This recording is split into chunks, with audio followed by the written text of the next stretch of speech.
في العسكر هناك عند ليفار ملوك العسكر يتقدم ليلبس الفانيلا الحمراء للوداد اللاعب وفرصة خطيرة وهدف أول. هدف أول وداد، هدف أول وداد من أول دقيقة، هدف أول الوداد من أول دقيقة عن طريق اللاعب فابريس.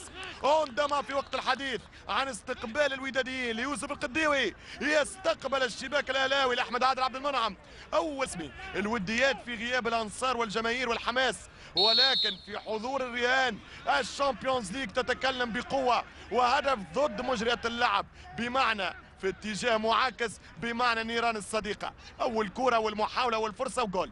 اسرع هدف في دوري ابطال افريقيا من دومينيك. فرصه كبيره، النادي الاهلي عنده شانس وكوره والتعادل الاهلاويه. التعادل من العمده. هي مباراه تنطلق، هي اثاره، نتكلم عن اي لقاء سنعلق. مش ممكن، مش معقول، مش ممكن السيناريو المجنون في مباراه الحمراء يا وين الاهلي القاهري والوداد البيضاوي. الله على بداية المثارة، هدف من هنا وهدف من هناك. شوف الكرة وشوف اخطاء الدفاع في الانطلاق، يمشي قده، ترجع الكرة العمدة واللي بداها متعب، تتهيل دومينيك دا سيلفا، ترجع وتطيح قدام العمدة ومتعب. جول واحد الاهلي واحد الواك الوداد. حقيقة شكلها مباراة جميلة جدا من مباريات دوري في هذا الملعب بالذات في الكلية الحربية، بينما كرة مخدومة ممتازة جدا من الأهلي. فرصة كبيرة للفريق القاهري، التوزيعة والكرة من متعب خطيرة جدا، والحكم يقول ضربة جزاء.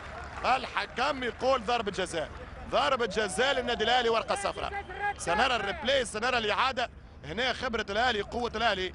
يرجع هشام العمراني المنتدب الجديد في وسط دفاع الواك، يرتكب خطأ، يلمس الكرة بيديه والحكم يعطي جزاء للنادي الاهلي.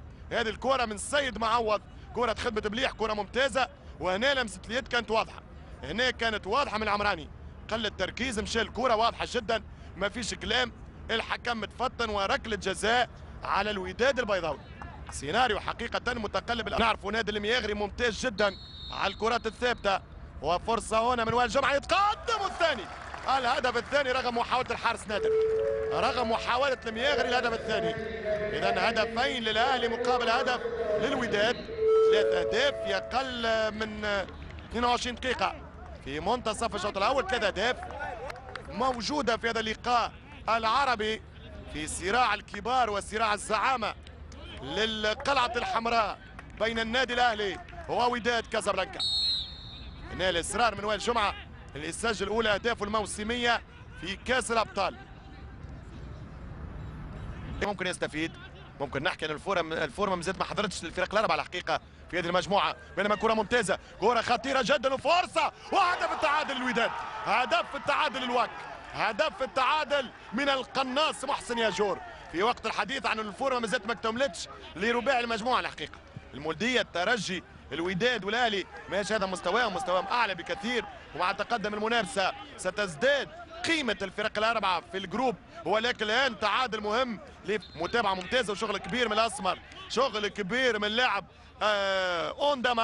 اونداما فابريس، يعمل شغل كبير في وسط دفاع النادي الأهلي، يتعدى السيد، يعمل الكروس والأوفر، وممتازة كما جات الجاز تكنيك، اللقطة الفنية، التوازن بين الكرة والبدن متاع ياجور والمحسن، يتعادل للوداد البيضاوي. 2 الواك، 2 النادي الأهلي. معوض يمشي السيد، يعطي باس وكرة بخطأ اخر من دفاع الوداد والصعبة، ودومينيك دا سيلفا وفرصة والكرة والهدف الثالث. الهدف الثالث من دومينيك، الهدف الثالث من دا سيلفا. خطأ فادح غير مقبول، غير مقبول. هذه الهفوات في دفاعات الفريقين، ومانويل جوزيه يتقدم من جديد. الوداد يقبل هدف ثالث. اهداف حقيقة غريبة وغريبة جدا، وفرحة الزملاء الاعلاميين بانتمائهم المصري وبتشجيعهم لممثلي مصر. 3-2 من دومينيك دا سيلفا، كرة دخلت في العمق، خرج باش يعمل اوفسايد، مش معقول. دومينيك يهرب امام المياغري، يتعدى ويحط اغلى هدف لاغلى نقاط في بداية المشوار للنادي الاهلي حاليا. مش ممكن الدفاع الودادي، مش ممكن دفاع كازابلانكا. شوف الهدف الثالث، خاف من ضربة للعشرة محمد بن رابح. محمد بن رابح تحط الكرة في وسط الميدان للوداد، إمكانية الشانس لفريق الوداد في اخر وقت، مش ممكن، فرصه وهدف التعادل، هدف التعادل الوداد القاتل في الدقيقه 88، هدف قاتل الوداد البيضاوي في الدقيقه 88. اي مباراه واي اثاره، اي اثاره. هيتشكوك يحضر الليله في القاره، يستدعيه. شوف الخطا، تقريبا الهدف الثالث نتاع الاهلي، الهدف الثالث اللي سجله الاهلي هو الهدف الثالث، نسخه مطابقه الاصل اللي سجله الوداد. خطا في الوسط، خطا في عمق الدفاع، وشريف عبد الفضيل سجل هدف ضد مرماه ويرتكب خطا حرمان الاهلي من نقاط الثلاث. حقيقه غير موفق اليوم عبد الفضيل، واخطاء بالجمله للدفاع.